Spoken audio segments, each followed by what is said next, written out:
So if you really have strong geometry skills, well, then you should be able to answer a question like this on the ACT.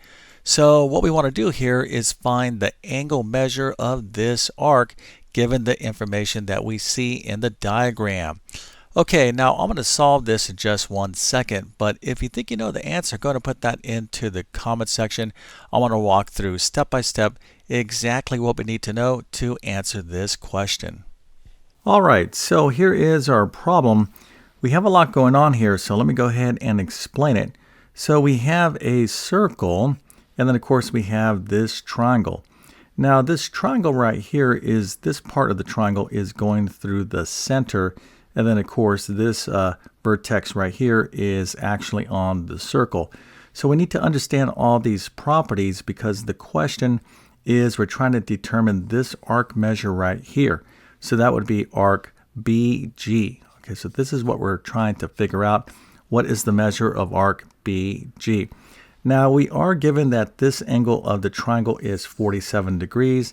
And then right here we do have a right triangle. All right, so we have a triangle right here. And this angle right here is 90 degrees. Okay, so to solve this problem, we definitely need to understand a lot about circles and arc measures. And we'll need one specific formula to figure out the question. Okay, so again, we're trying to figure out the measure of arc BG. Now, because we do have a triangle and we know some angles of this triangle, let's go ahead and get this angle right here because it's pretty easy to get.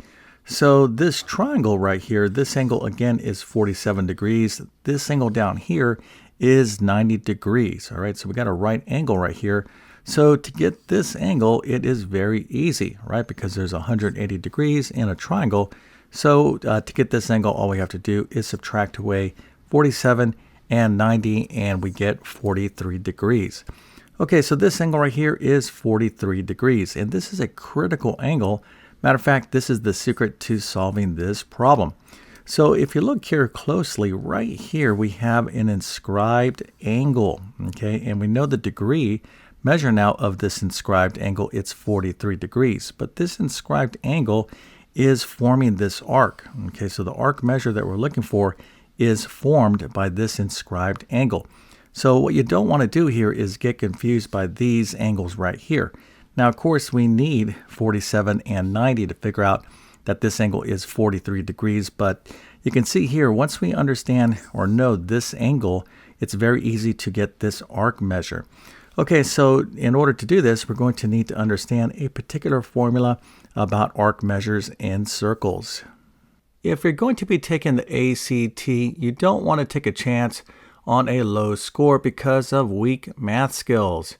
So instead of guessing on math questions, why not answer them confidently? So make sure to check out my full ACT math test prep course. It is very comprehensive and has step-by-step lessons with thousands of practice problems just like this. So if you want to check it out, just follow the link in the description. Okay, so here is our formula, and I got a nice simple example here. So if this doesn't make sense, you can easily kind of interpret the rule right here, or the formula.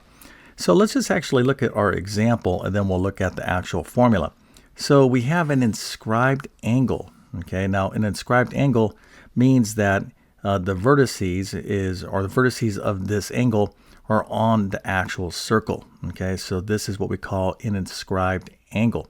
Okay, so we got a vertice on the circle here, a vertice and a vertice right here. So we have an inscribed angle, and this particular inscribed angle is 50 degrees. So when you have this setup, the arc measure formed by this inscribed angle is double this angle. So if this is 50, the arc measure is 100. Now we can kind of do this in reverse. Let's suppose I gave you this problem and we had a 100-degree arc measure formed by this inscribed angle, and I said, what is the measure of this angle? Well, it is 1/2 of the arc measure. Okay, so of course this would be 50 degrees.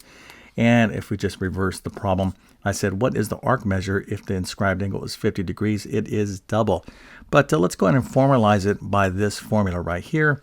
And it basically says the measure of angle ABC. Okay, so this is the measure of ABC. This angle right here is 1/2 the measure of arc AC.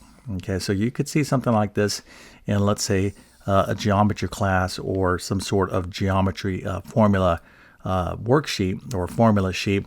So you need to be able to interpret these formulas, but hopefully you can see that this is not that difficult. Now, once we understand this, solving this problem is going to be super easy. So let's go ahead and put this all together. So again, the measure of this angle right here is 43 degrees, but if we look closely, we have an inscribed angle and we're looking for this arc right here. Okay, so what is it? Well, according to the formula that I just went over, the arc measure will be double this angle, or if I want to know this angle, it'd be 1/2 the arc measure formed by that inscribed triangle. So all we have to do is take 43 degrees and multiply it by 2 to get the arc measure, and of course that will be 86 degrees. So the measure of arc BG is 86 degrees. Alright, so I hope this video helped you out if you are preparing for the ACT. And if you want more step-by-step practice like this, make sure to check out my full ACT Math Test Prep course. You can get started right away by following the link in the description.